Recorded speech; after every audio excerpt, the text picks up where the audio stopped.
สสะเทวะอิมานิภัตตานิสัพพริวารานิปฏิคันหาตุอัมหากังทีฆารตังหิตายะสุขายะข้าแด่พระสงฆ์ผู้เจริญข้าพเจ้าทั้งหลาย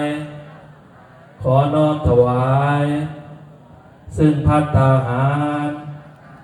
พร้อมของบริวารทั้งหลายเหล่านี้แด่พระภิกษุสงฆ์ขอพระภิกษุสงฆ์จงรับซึ่งภัตตาหาร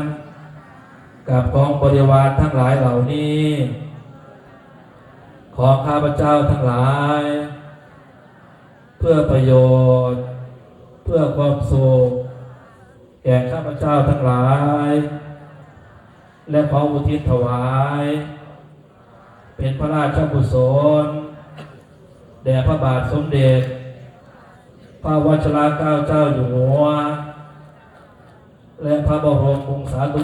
วงศ์ทุกพระองค์ตลอดกาลนานเทอญ